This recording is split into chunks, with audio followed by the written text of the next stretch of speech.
Moms kitchen আপনাদেরকে স্বাগত। কাছে এবং দূরে, দেশ এবং দেশের বাইরে আমার ভিডিওটা যে যেখান থেকে দেখছেন, আপনাদের কাছে আমার অনেক অনেক ভালোবাসা দোয়া রইল। আশা করি আপনারা ভালো আছেন। আজ আমি আপনাদের সঙ্গে শেয়ার করবো একটা মজাদার সুস্বাদু রেসিপি। আমি বাড়িতে যেইভাবে বানাই ওটাই আজকে আপনাদের সঙ্গে শেয়ার করব। আপনারা আমার সাথে থাকুন, দেখতে থাকুন।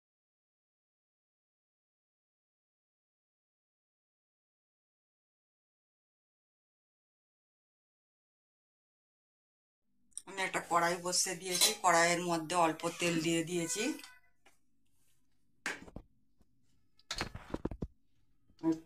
তেলটা আমার গরম হয়ে গিয়েছে, আমি দুটো ইলাচি, একটা শুকনো লঙ্কা, একটা তেজপাতা ফোড়ন দিলাম।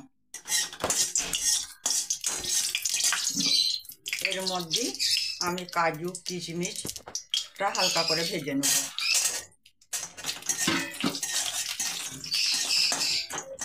কাজু কিশমিশটা ভাজা হয়ে গিয়েছে, এর মধ্যে পেঁপেটা আমি গ্রেট করে রেখেছিলাম, পেঁপেটা এর মধ্যে দিয়ে দিলাম।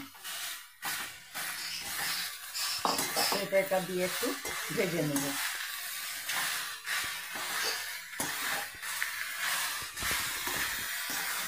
আমার একটু ভাজা হয়ে গিয়েছে, এর মধ্যে আমি খেজুর রেখেছিলাম,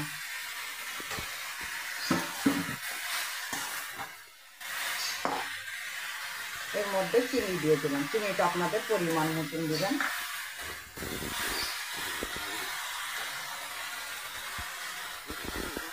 একটু পানি দিয়ে দিলাম।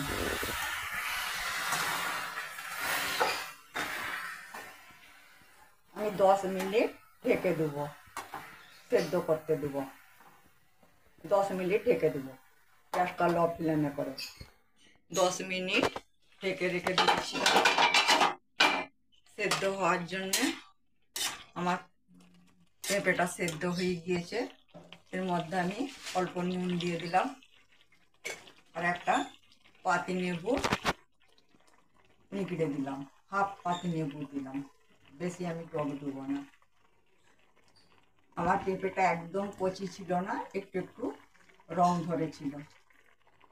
পেঁপে তো আপনারা সকলেই জানেন শরীরের জন্য খুবই উপকার। পাকা পেঁপে, কাঁচা পেঁপে শরীরের জন্য খুবই উপকার, আর খেতেও ভালো লাগে। বাচ্চারা যদি না খেতে পছন্দ করে, আপনারাই কাঁচা পেঁপের প্লাস্টিক হালুয়া বানিয়ে দিবেন, খেতে খুব ভালো লাগে। আপনারাও বাড়িতে এইভাবে বানাবেন, আশা করি ভালো লাগবে। আর আপনাদেরকে কেমন লাগলো আপনারা অবশ্যই আমাকে কমেন্ট করবেন। আমার কাঁচা পেঁপের প্লাস্টিক হালুয়া পুরো রেসিপি পুরো রেডি। আমার কাঁচা পেঁপের প্লাস্টিক চাটনির রেসিপি পুরো রেডি।